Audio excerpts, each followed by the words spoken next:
Hi, everybody. I was muted. Welcome. Welcome to our International Women's Day program. We're so excited you're all here. I can see everyone attending, so I think that means we will get started. I just wanted to quickly give a quick introduction of who I am, what we're doing today.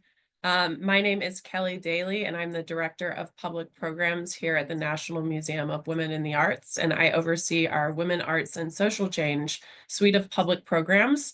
I'm so glad you're joining us for a special conversation in honor of International Women's Day. So happy International Women's Day to all of you. Each year, this day is an opportunity to recognize the achievements of women across industries and reflect on the progress we've made and the work that still lies ahead. At the National Museum of Women in the Arts, or NMWA, as you'll hear us say often, we champion women artists year-round, and today's program is a perfect way to celebrate their lasting impact. Few artists have left a mark as profound as Frida Kahlo. Her life, art, and personal mythology continue to inspire generations. Today, we're thrilled to welcome Dr. Sarah Powers, curator at the Virginia Museum of Fine Arts, also the VMFA, for a deep dive into her research for the upcoming exhibition, Frida, Beyond the Myth. Sarah will explore the many ways Kahlo constructed and redefined her identity through her art, shaping our understanding of her as one of the most iconic figures of the 20th century. Following her presentation, she'll be in conversation with NMWA's own Laura Hoffman, the Director of Digital Engagement. Together, they'll discuss how NMWA's collection of Kahlo's personal letters, combined with digital innovation, is transforming how we connect with personal narratives in art. If you have any questions for Sarah and Laura to discuss, please drop them into the Q&A box at the bottom of your screen. We also have a live captioner today, so if you require captions, please at the bottom of your screen select Show Captions, and you'll be able to see that transcription throughout the program. A huge thank you to Sarah and Laura for joining us and our program sponsors for supporting this work, especially Ann Edwards, who I know is here today and not only helps in sponsoring these events, but also helped forge this partnership with Sarah at the VMFA. Thank you, Ann. All right, so now we're going to get started, and I'm going to welcome Sarah to the stage, and she'll be giving an overview of her program, of the exhibition.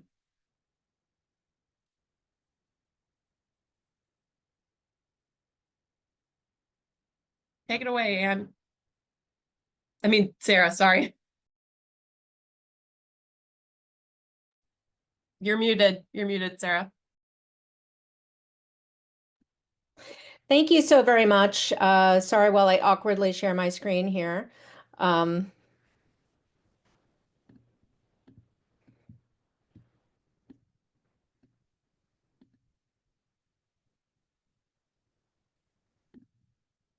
there we go. Well, I am delighted to be here. Thank you so much for having me on this special day. Happy International Women's Day. As Kelly just mentioned, I am the exhibition curator for this exhibition that we are so very excited for at the Virginia Museum of Fine Art in Richmond, Virginia, Frida Beyond the Myth. And before I start, I just wanted to give a little memory I have of International Women's Day. When I was um, studying in Rome during my junior year abroad, I was walking along the street on a beautiful spring day, and several men that I ran into offered me a yellow mimosa flower. And this was so perplexing to me because my Italian wasn't very good. But and later it was explained to me that that's what men in Italy did on International Women's Day. And so I still have that lovely memory of this spring day, or almost spring day. Even, oh gosh, about 30 years later. But I want to join Kelly and Laura and Gabby in thanking Ann Edwards for bringing together this association between the VMFA and the National Museum of Women in the Arts. We are really joined together in this celebration of Frida Kahlo. NMWA, of course, having one of the greatest paintings in the United States, and perhaps one of the greatest paintings ever by Frida Kahlo, self-portrait dedicated to Leon Trotsky. And I'm most excited to hear Laura's presentation about the letters and the new access to the letters. So I want to give you a little bit of a preview of this exciting exhibition that we will be hosting starting on April 5th and will run through September 28th. And if you can do the math, that means that this exhibition will be up for 6 months in Richmond, Virginia. This is about twice the amount of time that we usually have an exhibition. It's about twice the amount of time that most museums have an exhibition. So I'm very excited for the possibility of people from all over coming to this exhibition, especially our audiences in Washington taking not just one trip, but perhaps a few trips.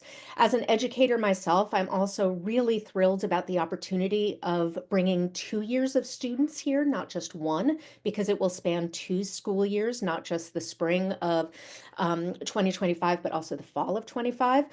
And we are also opening with a extremely exciting event, Frida Fest, on April 5th, which will be a party welcoming the exhibition with food trucks and music and dance performances and artist demonstrations. And we're really excited about that. But it will also close with our Latin American Family Day, which this year will be held on September 14th and be dedicated to the culture of Mexico. So we have two wonderful celebrations, both at the beginning and the end of the exhibition. And in between, I hope that you will have the opportunity to see the exhibition more than once. Um, I am showing you here two portraits, one by Frida Kahlo and one of Frida Kahlo. And in both of these, we see her looking out with a familiar gaze that projects both strength and vulnerability.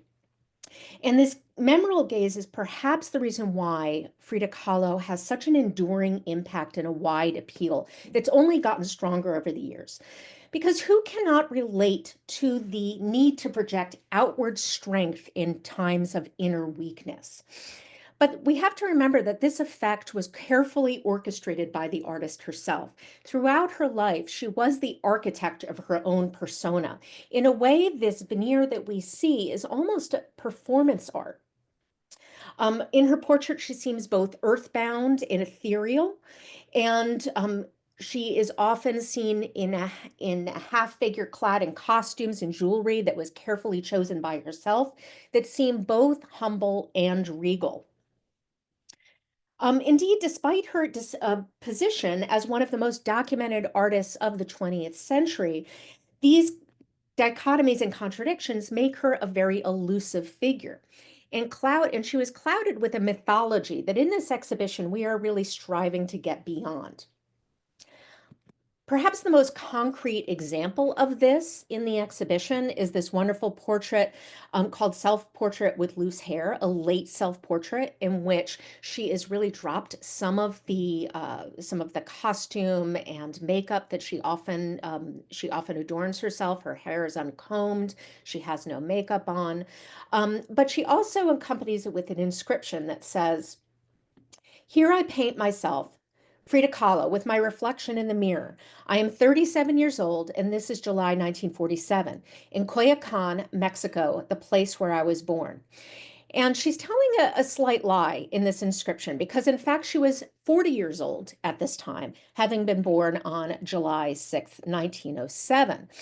And I often say to my audiences who cannot relate to the idea that you might want to fib a little bit about your age, especially when you are approaching your 40s.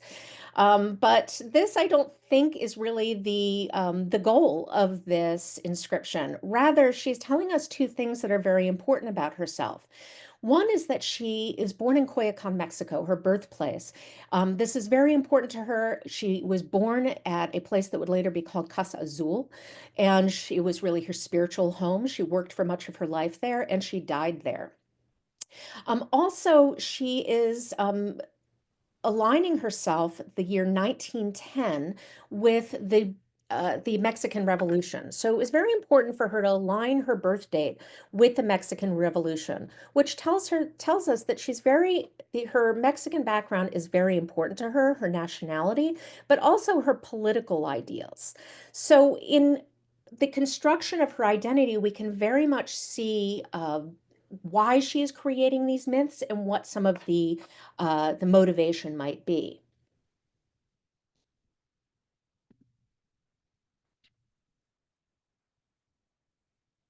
I'm showing you here. So I'm also going to be giving you a little bit of a peek at some of the design of the exhibition. We're very excited to be at a point where we are starting to see construction of the space, and our exhibition designers have done an unbelievable job. We see at the beginning, the entrance of the exhibition, a photographic portrait of Frida Kahlo by Sylvia Salmi, in which she is a little bit more unguarded, a little introspective. It's a bit of an intimate portrait, the kind of Frida Kahlo, the moments that we want to get to in Frida Kahlo's life in this exhibition. And it also introduces the idea that female friendships were extraordinarily important to Frida Kahlo. In the exhibition, we see not just works by Frida Kahlo, but photographic portraits of her by a very close-knit circle of artistic friends, many of whom are women. And these female friendships were really a support network for her throughout her life. And this is where we see many of the most unguarded, intimate portraits of her. When we start the exhibition, we are introduced to her as a child in Coyoacán. And this is an important section because you are also introduced to a timeline which will give the audience kind of the tools they need to follow Frida throughout her life. This is a chronologically, biographically formulated exhibition. And we see here also the importance of her father and her father's example. Guillermo Kahlo was a photographer, and he captured these really adorable photographs of her when she was a child. This is the last time we see her smile in any of the photographs or images of her. She was very guarded later on as she grew up in terms of her gaze and the presence that she projected to a camera or in her own paintings. But we also learned that Guillermo Kahlo was an important figure for her because here's some other photographs by him. Um, he also gave the example of a professional artist and the example of someone who is making their living through art. He was not just a photographer, but also a painter. And he was very supportive of Frida Kahlo and her exploration of her of different personas. Here we see her photographed in a family photograph in his three-piece suit. She was someone as a teenager who liked to explore gender fluidity. And we see that, the fact that he is photographing her in this posture is shows a father who is very in tune with her need to explore. We see her also with this little cap. When she was a student at the National Preparatory School in Mexico City, she fell in with a group of boys who were kind of troublemakers, very political, and they saw her as a little sister character. She also liked to dress in boys' clothing with the same cap that they wore to align herself with them.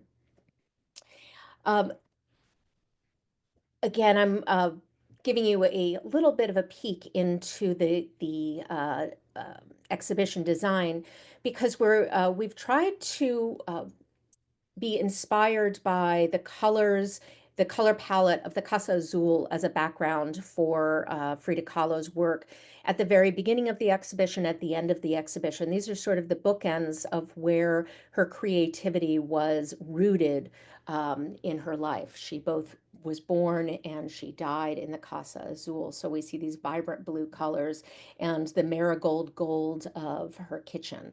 So it's very exciting to sort of look at these colors and imagine her work placed in this color palette. So I know that many of you probably know a bit about her life story, the fact and myth combined as well.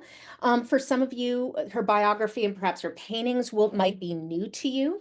But today I'm also going to examine this self-constructed identity against the backdrop of her lived experience. And for that, what is very important is to understand the early traumas of her life.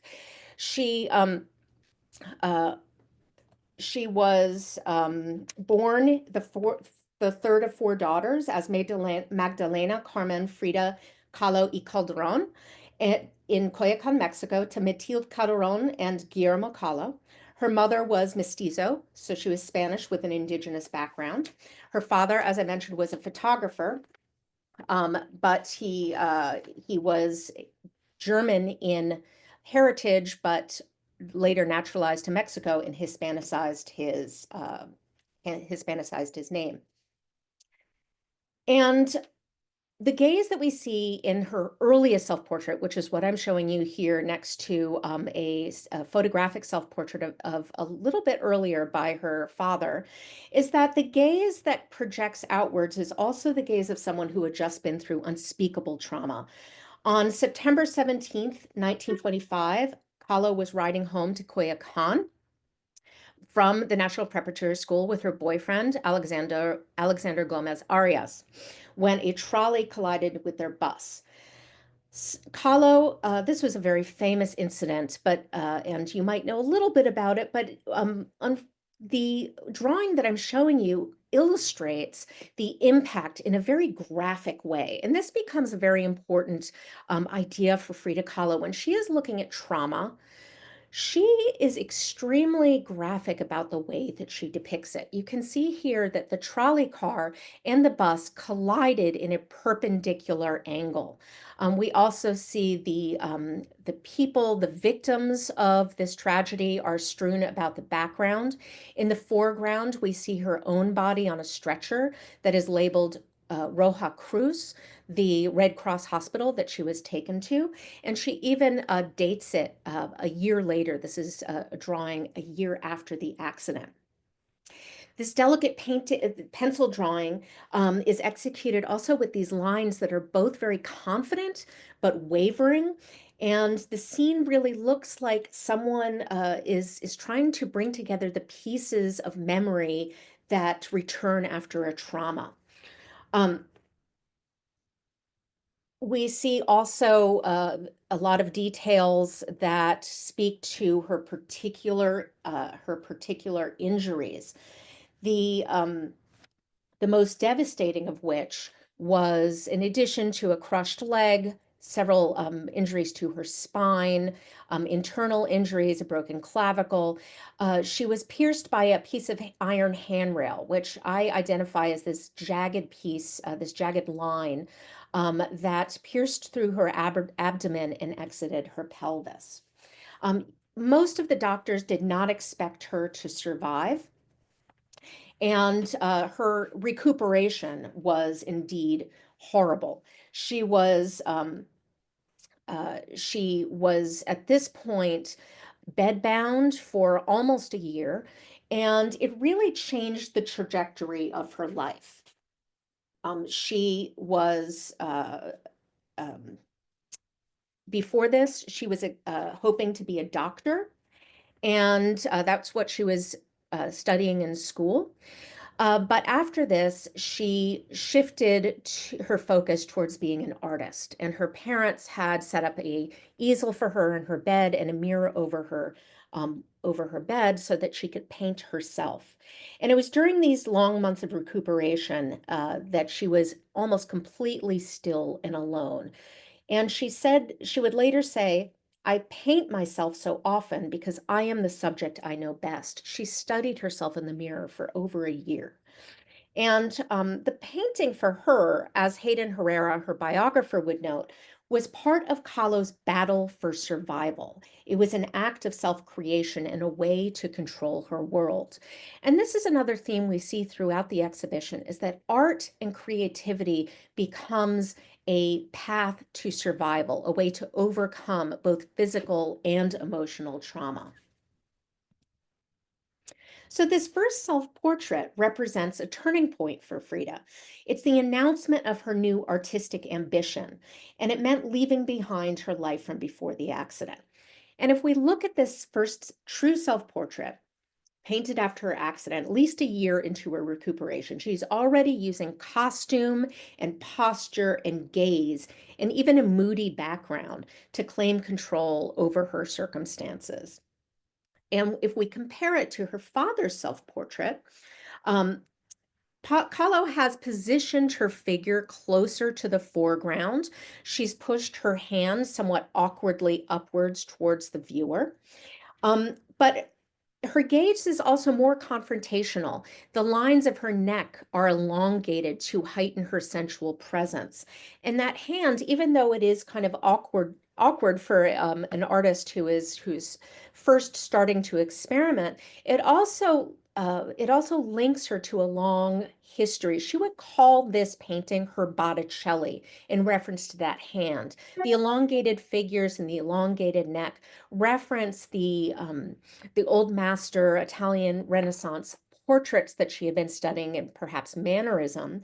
But this background with kind of this abstract swirl and her costume, which is uh, more likened to European avant-garde costume than perhaps Mexican indigenous clothing, which she would later be known for.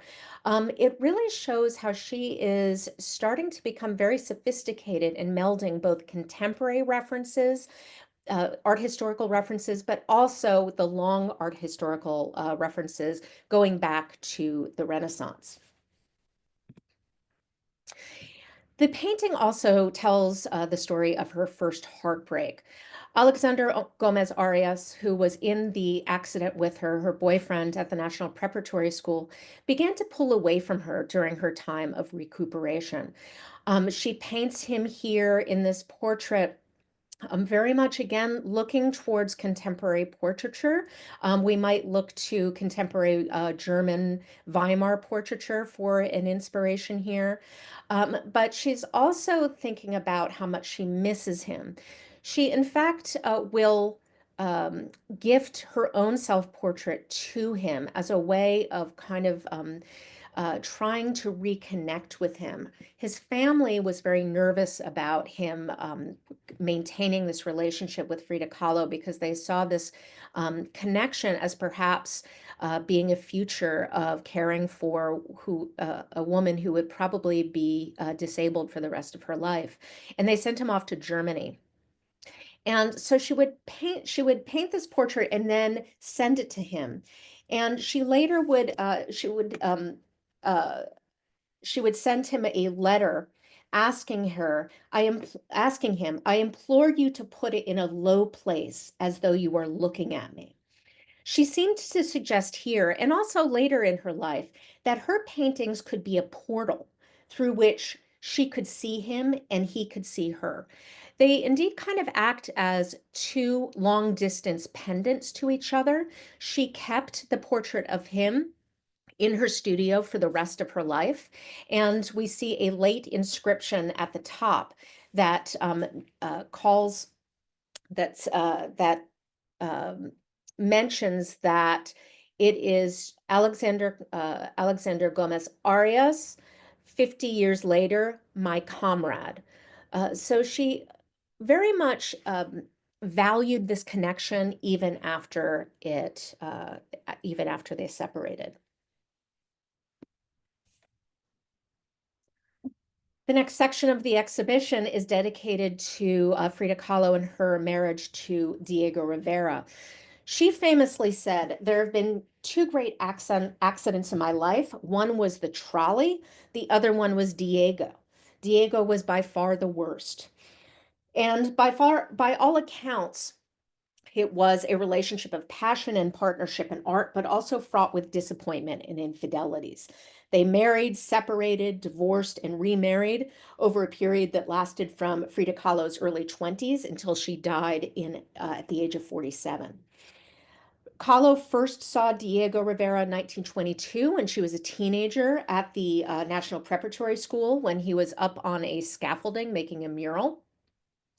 Um, And it's almost incredible to think that a child of 13 or 14 would have the nerve to approach Diego Rivera, who was seen as, at that time, just the most famous and important artist in Mexico. And I think that even extends beyond national boundaries as well. He was at this point very much world famous. Um, they did not meet formally, however, until 1928 when she asked him to critique her paintings. Again, another incredibly gutsy move for a young artist. At this point, they very quickly became enraptured with each other, and their courtship began progressed rapidly. And to her dismay, her to the dismay of her parents, they were married in August 21st, 1929. After living together for a few months, they embarked on a trip to California where Diego was commissioned to paint fresco murals. And soon after that, he was invited to Detroit to paint at the Detroit Institute of Arts. And after a brief stay in New York City, Frida Kahlo found herself living in Michigan by mid 1932. Now, this is another very extraordinary thing to think about. She was really in her early 20s, newly married, when she went on this international tour of the United States. And when we look at some of her portraits of her from this time, she's indeed very youthful, and she's starting to acquire a whole collection of Aztec jewelry and indigenous clothing that she used very much to set herself apart from the American public. Here she's wearing a Aztec glyph, a jade necklace that Diego gifted her. Um, but it would become really this suit of armor that she would use when she was in the United States and became part of what we how we are used to seeing her. I like to show this also to remind people that she was really at this time, she was starting to create a strategy for how to emerge from the shadow of Diego Rivera. They were very much beloved by reporters in the United States. They struck an incredible pair. He was very large in stature. She was very petite. But uh, the camera just loved her, and she had a tremendous presence for herself. This headline I just find incredibly patronizing, and despite the fact that there was a female reporter who really does allow Frida to speak for herself. She says, no, I did not study with Diego. I did not study with anyone. I just started to paint. Then her eyes began to twinkle. Of course, she explained, he does pretty well for a little boy, but it is I who am the big artist.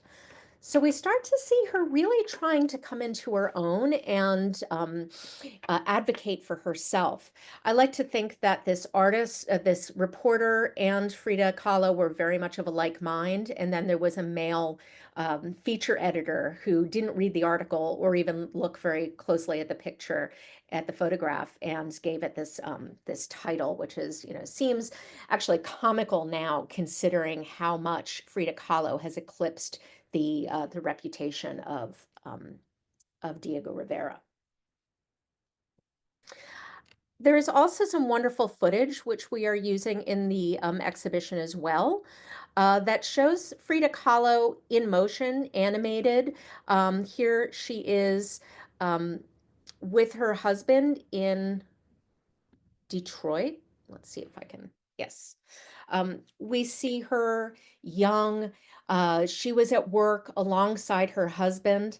She looks a little embarrassed to be the subject here and she seems to tell the videographer to move along, not focus on her. She wasn't the focus of the, I'm sorry, I'm trying to move on.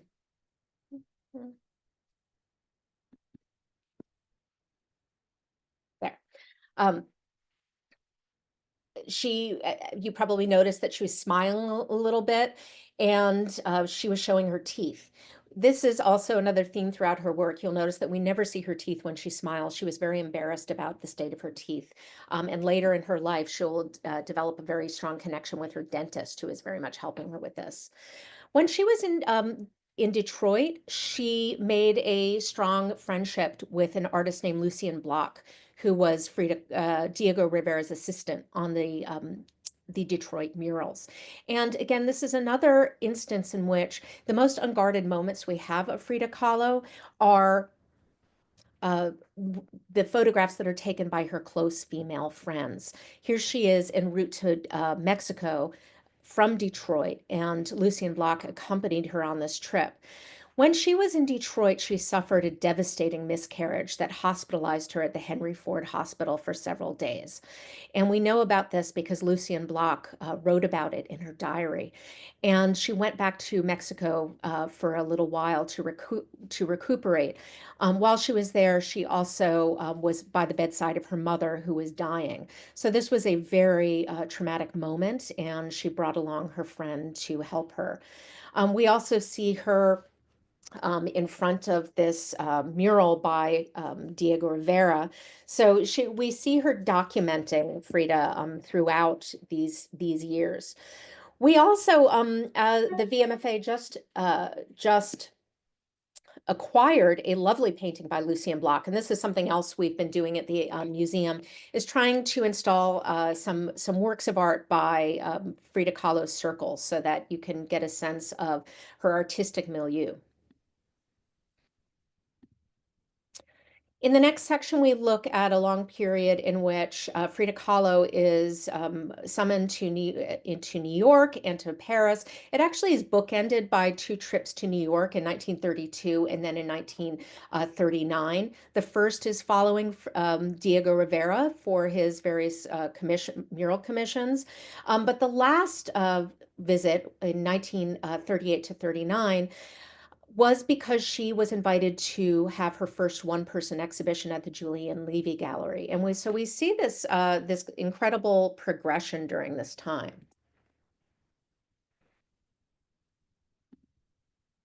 One of the most remarkable, there's a couple of remarkable paintings in this section.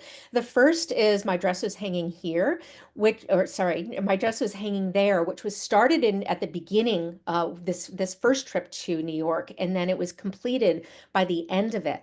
And we see Frida Kahlo really looking around and lodging an incredible critique on American culture at the time. Uh, she was starting to use indigenous Tehuana dress as a way to pull away from the American kind of art patron elite that she often had to spend time with, and she was increasingly finding distasteful. When she was feeling at home, out of sorts, out of place in foreign lands, she started to use uh, the indigenous clothing to really show her own individuality and what was important to her in terms of her persona. We also see that she is lodging a critique about American institutions.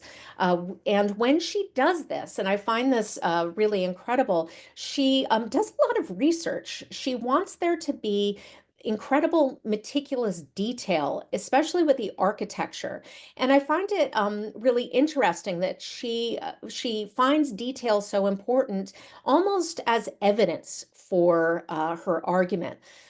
We see here institutions of American culture, the church, Trinity Church in downtown Manhattan, in which we see a cross with a snake wrapped around it to look like a dollar sign. We also see Federal Hall, which is the institution of finance downtown. Several factories. This is probably the Domino Sugar Factory, which you could see across the river in Williamsburg, Brooklyn. And then, of course, here's Mae West. This is a billboard taken from Mae West's 1936 film, Klondike Annie. And over it, we have Frida Kahlo's dress is suspended over this incredible collage element that she's taken from contemporary periodicals of people standing in bread lines, lodging protests, marching. to show her solidarity with the people who are the people who are suffering during the Depression, and it is suspended between a toilet and between a golf trophy, as if to say that these are the things that are most important to the powerful American elites is the plumbing and sports. Meanwhile, people are suffering. Frida Kahlo's one-man exhibition, a one-person exhibition, was at the Julian Levy Gallery in New York. Julian Levy was a gallerist who is known for supporting surrealists, and the essay that accompanied this exhibition was written by Andre Breton, who was the leader of the surrealist movement. And he gives this incredible characterization of her paintings that really seems to understand the subversiveness of her paintings. The paintings of Frida Kahlo are a ribbon tied around a bomb. The American critics really kind of picked up on this, but also I think, like the earlier article headline that I showed you, there is a bit of a dismissal of her as a woman and as someone who is someone from Mexico. And so we see kind of a, despite understanding this subversiveness with the title Bomb Be Ribboned, um, also dismissing her work as being dainty and being childish. She was also very much noticed by American fashion magazines at the time, and she was featured in a spread called Senoras of Mexico, in which there were several other senoras featured in this article, but Frida Kahlo was really the one who had several pages of photographs, and you could see the camera really loved her. She had an incredible presence and gracefulness before the camera. Oh, passed by. The We also had at this time Vogue did a feature on her art, which she was incredibly pleased with because it reproduced so much of her art, including the National Museum of American Women of Women in the Arts, um, the Leon Trotsky portrait in color, which was actually quite phenomenal for this time. Another wonderful painting in this section is a extraordinary painting called The Suicide of Dorothy Hale.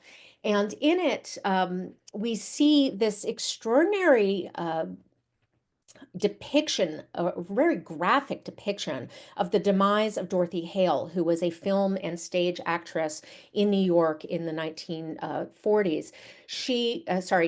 The late 1930s. She was a good friend of Claire Booth Luce, who was the managing editor of Vanity Fair magazine. And when Mrs. Luce met Frida Kahlo at the opening of the Julian Levy Gallery, she asked if Frida Kahlo, or rather, Frida Kahlo volunteered to create a posthumous painting dedicated to Dorothy Hall, and she called it a retablo. And I don't think Mrs. Luce really understood what that meant. She thought that that meant a posthumous portrait, and she thought it would be a nice gift um, for Dorothy Hale's mother. In fact, what we see is a Dorothy Hale plunging out of her 16th floor window, tumbling through the clouds, and landing in a pool of her own blood, which then drips out of the painting and creates an inscription at the bottom. It even drips out onto the frame, which I think is just incredible. And the inscription very much documents what happened to what literally happened. And it almost reads as a verbatim how the New York the national newspapers reported this suicide. It was actually splashed across many newspapers, the front page of many newspapers across the United States, because Dorothy Hale was the friend, probably fiance of Harry Hopkins, who was a friend of Roosevelt and also one of the board commissioners of the WPA. And it was assumed that the demise of their relationship was what instigated her suicide. Again, when Frida Kahlo is devising a critique on American society. She uses detail, really architectural detail, in a fascinating way. We not just see the words that really are ripped kind of from the headlines of newspapers, but also showing the Hampshire House Hotel, which is where she lived. I think that this miscommunication between Claire Booth Luce and Frida Kahlo was very much orchestrated by Kahlo to again show this kind of hypocrisy of the American elite. And she was kind of, I think, delighted when Mrs. Luce was horrified by this painting and actually threatened to destroy it. Her friends convinced her not to, but also made sure that she made sure that her name was deleted from the patronage of the object. Frida Kahlo was in this painting very much looking back to a Mexican tradition of retablo painting, which were paintings that were commissioned by the relatives of a deceased to honor and help grieve, or maybe sometimes to document a miracle. But they are often accompanied by an inscription, but also a depiction. And this one from the Philadelphia Museum of Art really shows the kind of time lapse, the time lapse portrayal of an accident or of a death. In the exhibition, we also have a gallery dedicated to one of the most important uh, collaborations between Frida Kahlo and another artist, Nicholas Marais. Nicholas Marais was a Hungarian-born American photographer. And throughout Frida Kahlo and Diego Rivera's life, they had partners outside the marriage. It began in 1933 when Frida Kahlo discovered that Diego Rivera was having an affair with her sister, Christina. But Frida Kahlo also looked for companionship outside the marriage. And Nicholas Marais was her longest companion. And it was not just a romantic partnership, but a partnership in art as well. His photographs of her very much look like photographic versions of Frida Kahlo's own self-portraits. We see him also as an artist, really pushing the boundaries of color photography, thanks to this collaboration as well. She's using the costume and the jewelry and the elaborate hairdos and flowers, and this penetrating gaze to portray herself as much as Murray is trying to show this subject behind the camera. We also have been able to acquire, and this will later be acquired by the VMFA, some portraits through this exhibition. So this is a new, this is now alone, but will later be a gift to the museum. I also wanted to give you a peek at Nicholas Murray's video. He also was experimenting with 16 millimeter film at this time. And what's wonderful about these films is they show Frida Kahlo animated. You really is evidence about how beautiful she was and how much the camera loved her. But what I find so extraordinary about these films is that we see her so in control of the situation. Here she is flirting with Diego and looking at the man behind the camera, who is someone that she was also involved in a romantic relationship with. So we see these wonderful kind of triangulation of glances in this flirtation that is going on in two different directions.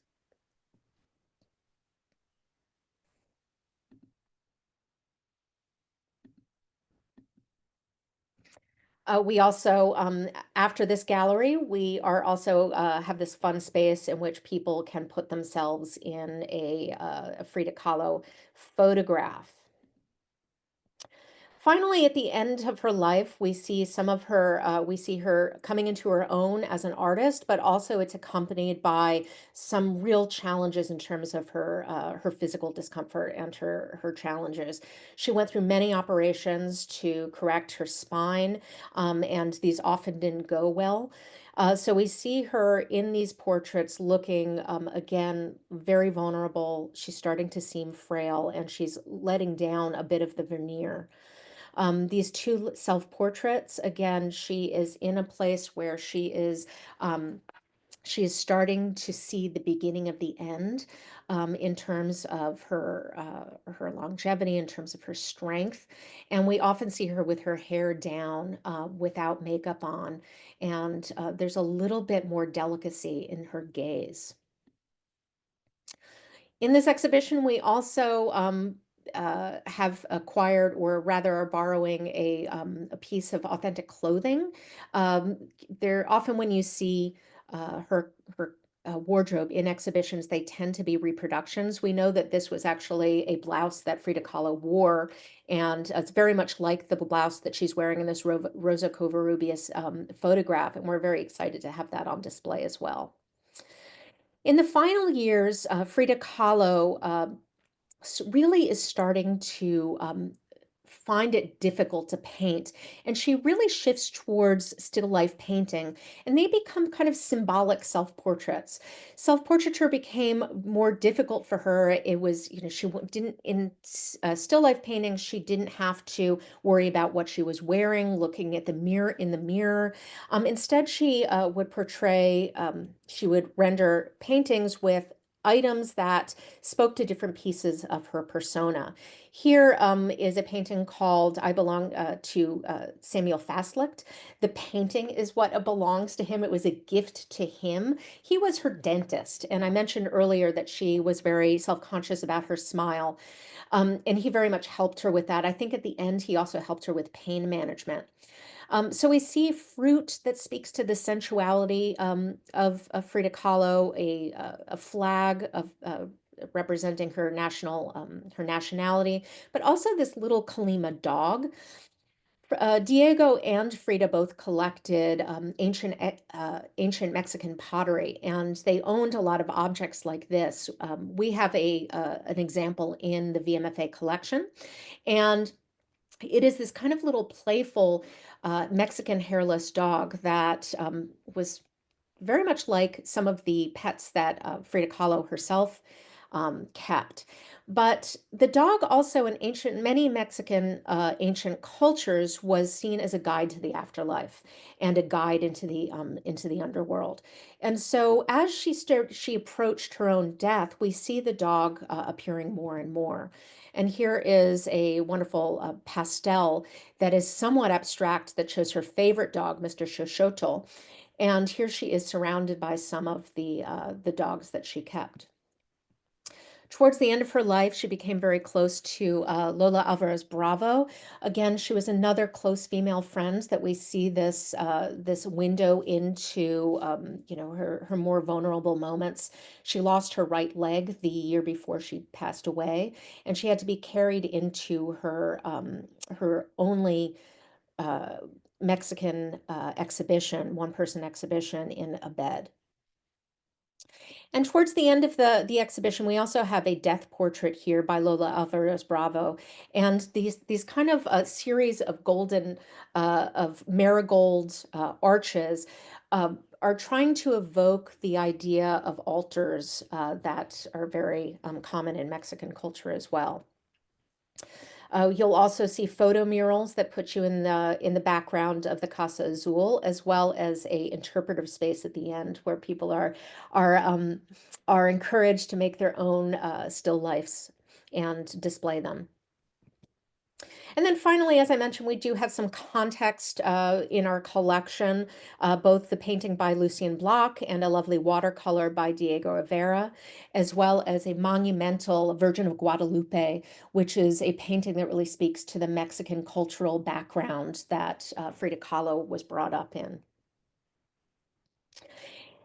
So that hopefully will give you a bit of a taste of the exhibition that you will see in Richmond if you come to the exhibition Frida Beyond the Myth, which I certainly hope you do travel to see. And I am delighted to take any questions or rather discuss this with Laura in the context of this wonderful collection of letters that are at NMWA right now. Thank you, Sarah. Actually, I think before we go into questions, as people get them in, I'll capture them. I wanted to share this very exciting new feature that we have on NMWA's website. Great, thank you for doing that. I'll be switching and sharing my screen in just a moment.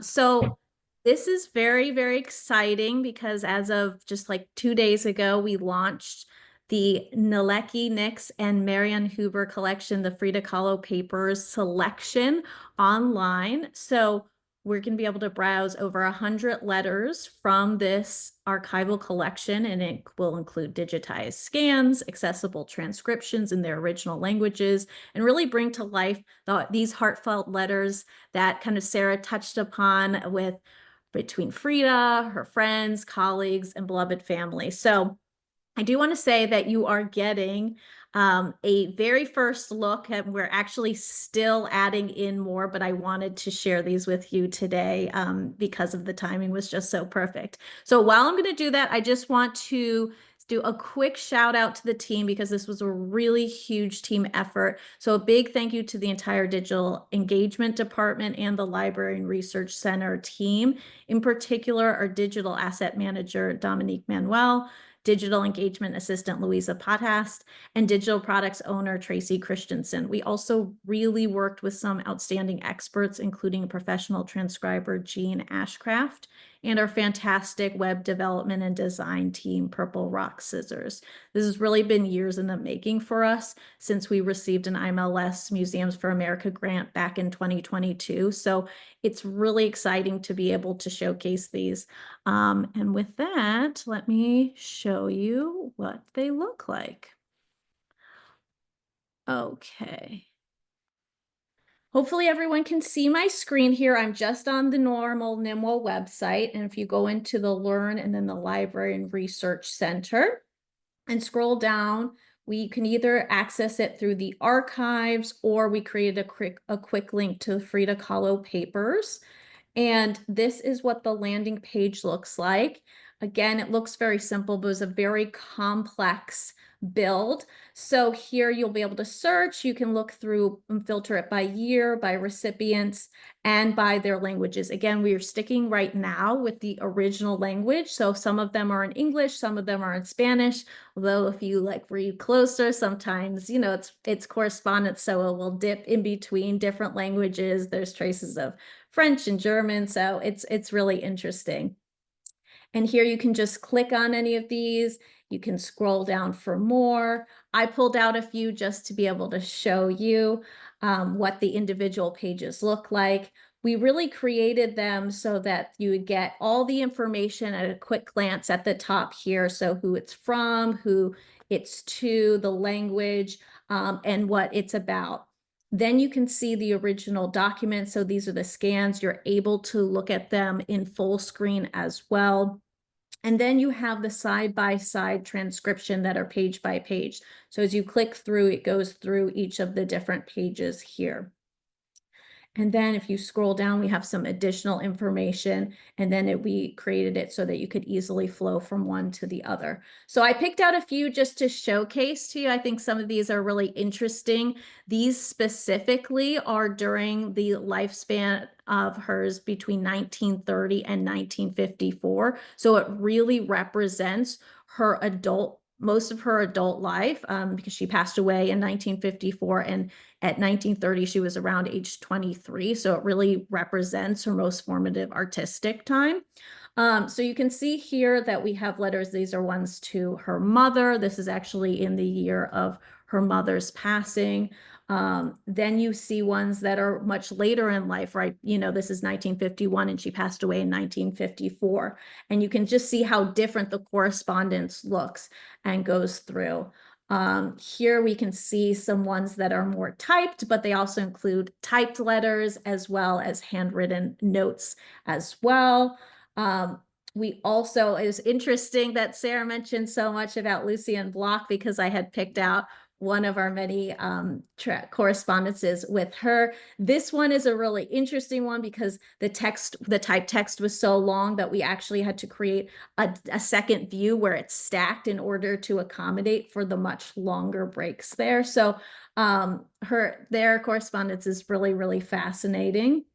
And then we also have some telegrams too. So you can just see the variety in the collection. So we put up about 100, actually where there's about 90 now, we're going to be putting over 100. And the entire collection from the Nixon and Huber collection is actually over 300. So those are all available through our library and research center by request. But we really wanted to give a selection of it that encompassed the scope of our full collection. So I'm going to stop sharing for now and see if there are questions for myself or for Sarah. We've got 5 minutes. I see that we have a few questions here that I will go through. We have a question here in time. I'm going to put this out to Sarah. So in Times 1938, Baum beribboned, she, meaning Frida, is referred to as German Mexican. Is that accurate? Her father was German. She was born in Mexico. So it is probably referencing her heritage as being mixed. I think that despite the fact that her father was someone who was really important to her throughout her life, she she very much leaned more into her Mexican identity. But it depends on how you define Mexican German. But she was in fact born in Mexico. And her father did become a Mexican citizen. I know I saw like a bit of German in one of the letters, so I did. Luckily, one of our team members knows German, so that really helped. Yeah, she was very, she was, her English was, and I'm sure she spoke some German as well, but her English was very good before she even arrived in the United States. So I'm sure she was well versed in learning languages. Some other questions that we've gotten here is, so someone asked, will the letters online have translation to English as well? So again, many of them are in English. We hope, and we actually built the feature to allow for translations as they become available. They're a little tricky with the translations because there is so much colloquial, like the way that they're written, we want to do them justice. So we would really want to make sure that we find a translator that can accurately translate and portray like the Frida-ness of it. So for now, we kept everything in their original languages, but we did build it in order to do that. And we planned the way we built this section of the website is that we kind of built it to keep expanding it to do different types of our archival collections, not just the Frida Kahlo one. So that's kind of why it took so long, that we're trying to be really thoughtful about it. So great question. Let's see. Oh, this is a question for you, Sarah. Is that Diego at the bottom of the Virgin of G painting? I'm not sure totally. Guadalupe? Yes. Okay. I think that is what they're referring to. Yes. So the question is that Diego in the bottom of that painting? Oh, it's a different Diego. It's Juan Diego.